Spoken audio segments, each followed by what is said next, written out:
ሰዓት ሞልቶ መተኛት፣ ጊዜን መንገድ ላይ ማጥፋት፣ ዶሮ ሳይጮህ ተነስተው ባዝነው በጨረቃ ቤት መግባት፣ በነፃ የተቸሮት በጀት ጊዜ መሆኑን ሲረዱ ከብርሃን ባንክ የሞባይልና የኢንተርኔት ባንኪንግ ጋር የቦታን ርቀት በሜትር ሳይሆን በጊዜ ይለካሉ። የባንክ ሂሳቦን ከማስተዳደር በተጨማሪ በስኩል ፔይ የትምህርት ቤት ክፍያ ሲከፍሉ፣ በብርሃን ኢታክስ ግብሮን ገብረው፣ በጉዞጎና ኢፍላይት አውሮፕላን ትኬት ቆርጠው ካሉበት ሳይንቀሳቀሱ ብዙ ቦታ ተገኝተው ጉዳዩን ይፈጽሙ። ብርሃን ባንክ፣ እንደ ስማችን ብርሃን ነው ስራችን። አሁን ቀጥላለን አድማጮቻችን። ወደ ሌላኛው ጉዳይ ደግሞ እንለፍ። የአርሰናልን ጉዳይ እናንሳ። ከቀጣዮቹ ጨዋታዎች ሁሉም እንደ ፍጻሜ የሚታዩ ጨዋታዎች ናቸው። በፕሪሚየር ሊግም ከማንቸስተር ሲቲ ጋር ትልቅ የሆነ ፉክክር አለበት። በግማሽ ፍጻሜውም ከአትሌቲኮ ማድሪድ ጋር በኤምሬትስ ጨዋታውን ያደርጋል የመልሱን ጨዋታ። ይህም ቀላል የሚባለው አርሰናል ያሸንፋል ብለን የምንገምተው አይነትም ጨዋታ አይደለምና እናንሳ ይህን ጉዳይ። አዎ ልክ ነው።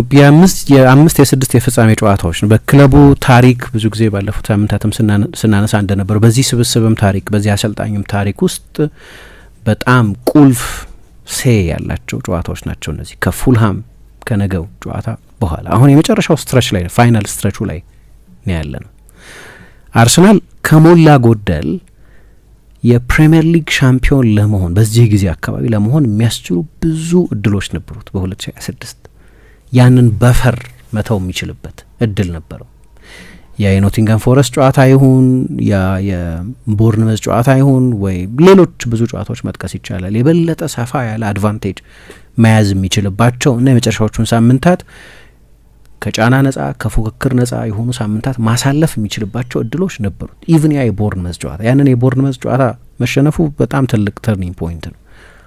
ምክንያቱም ወደ ኤቲሃድ ስቴዲየም በ6 ነጥብ ማርጅን መሄድና ማርጅን ኦፍ ኢረሩ በጣም ትንሽ በሆነ ጨዋታ ላይ መሳተፍ አንድ አይደለም። ፕሬሸሩ ምኑም አንድ አይደለም። እንዲያውም ከዛ ፕሬሸር አንጻር ብዙ ሰው ቡድኑ ጥሩ ተጫውቷል ይላል። እኔ እንዲያውም በጠይቅኝ ከኒውካስል ጨዋታ ይልቅ የሲቲው ጨዋታ ለብዙ አርሰናል ደጋፊዎች ተስፋ የሰጠው የሲቲው ጨዋታ ኒውካስልን ካሸነፉበት ጨዋታ ፐርፎርማንስ ይልቅ ተሸንፈውም ጭምር የሲቲው ጨዋታ ላይ ኦኬ ቡድኑ ጥሩ ነው እንደፈራሁት አይደለም እንዲያውም መሸነፍ አልነበረብኝ ምናምን እያለ እንዲወጣ አድርጎታል። የኒውካስሉ ጨዋታ ግን የሰቀቀን ፍጻሜ ነው የነበረው። ካሸነፍሽ በኋላም ኦኬ አንድ ጨዋታ ወደ ድል ተጠጋሁ ዋን ዳውን ፎር ቱ ጎ ነገር ሳይሆን አይነት የማረፍ አይነት ስሜት ነው የነበረው። የሲቲው ጨዋታ እንደዛ አይነት ስሜት አልነበረው።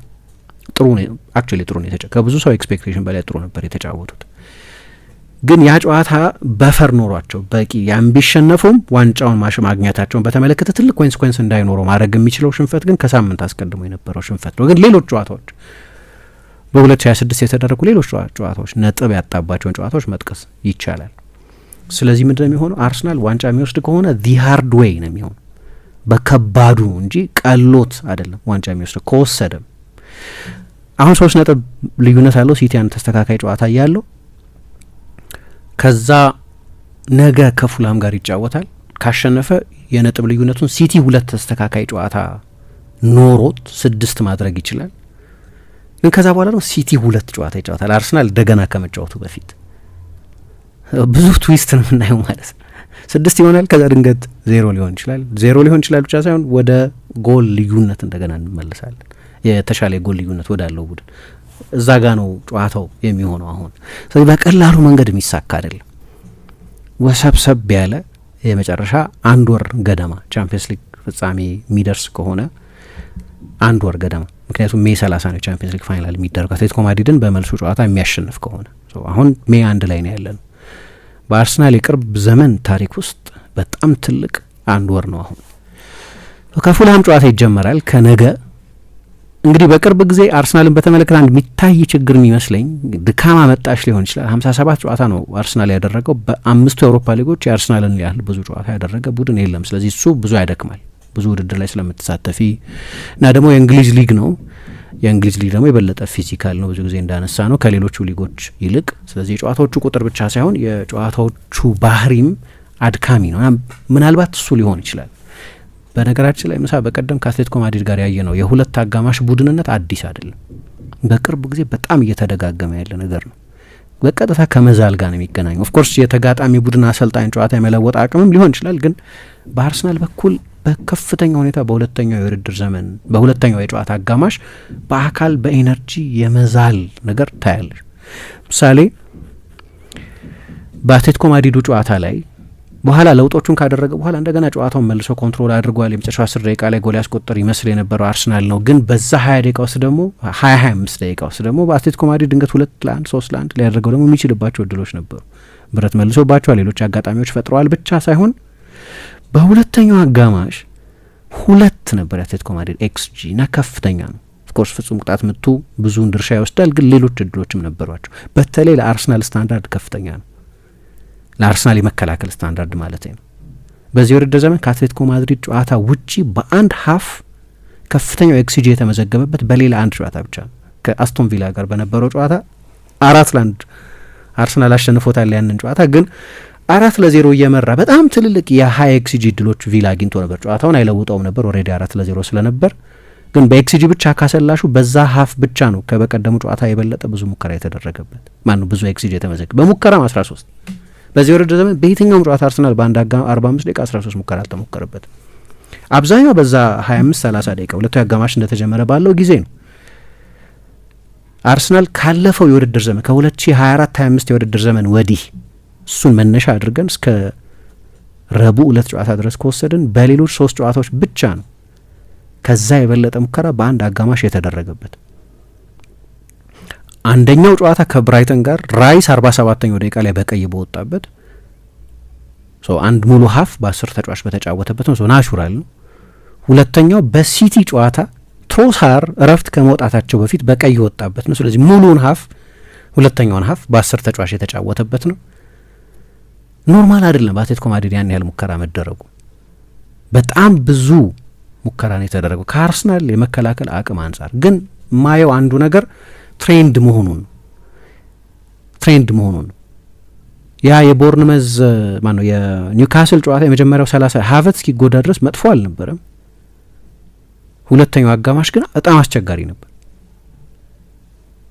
አሁን በቀደም አርሰናል ከአትሌቲኮ ማድሪድ ጋር ፍጹም ቅጣት ምት ሊያገኝ ይችል ነበር።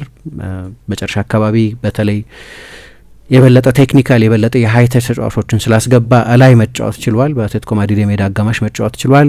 ያንን የፖሴሽን መጠን የመጀመሪያውን 25 ደቂቃ 27% የነበረው የአርሰናል ፖሴሽን በጣም ዶሚኔት ተደርጎ ነበር።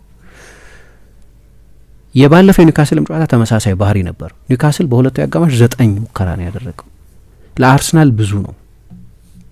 አርቴታ ቡድኑ ለገነባበት የመከላከል አጫወት ማለት ነው በጣም ብዙ ነው።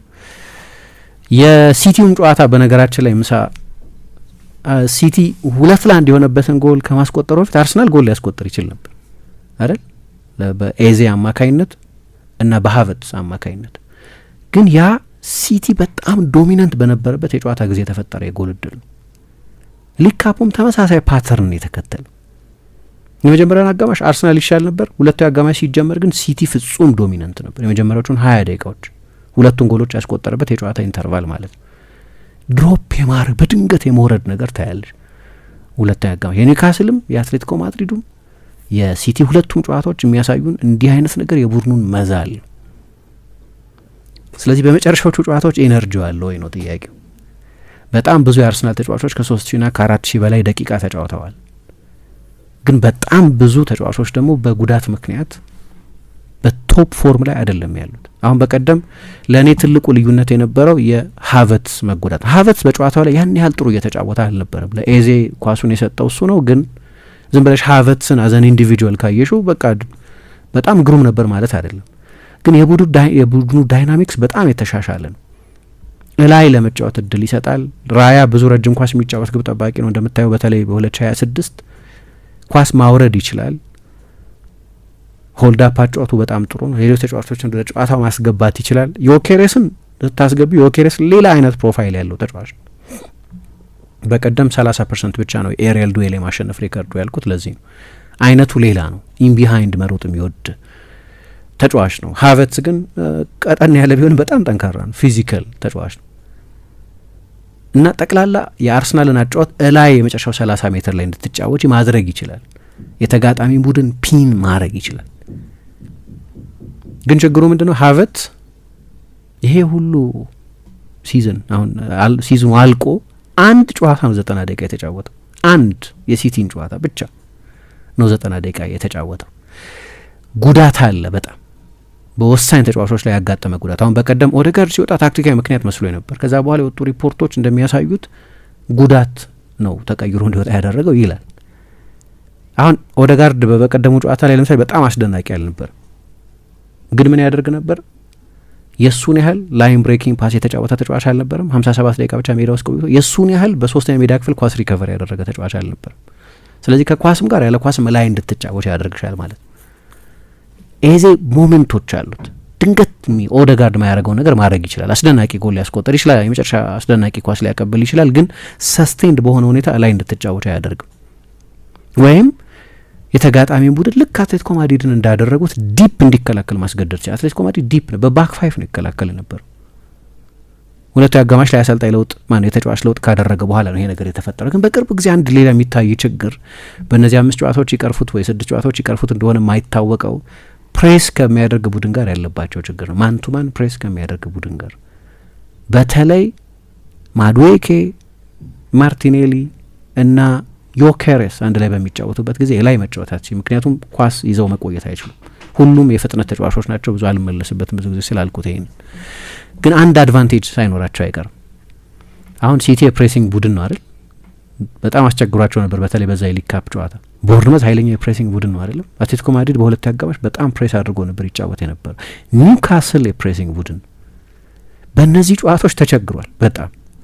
የተጋጣሚ ቡድን ፕሬሸር ማለፍ አልቻለም።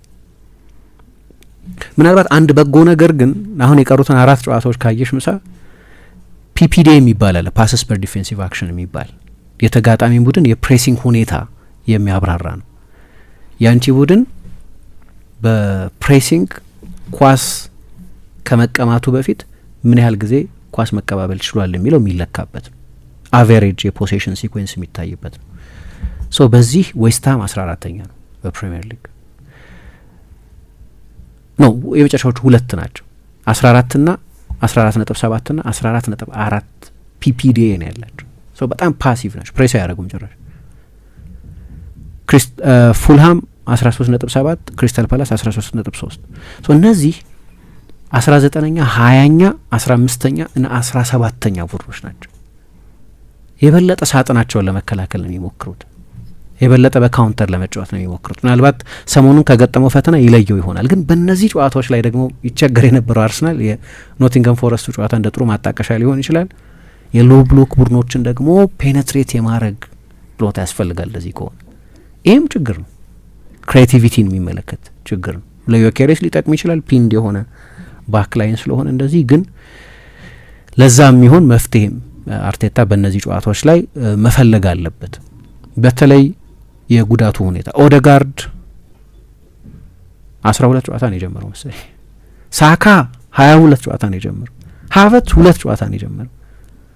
አንዱን ነው 90 ደቂቃ የተጫወተው በሊጉ ብቻ ማለት ነው።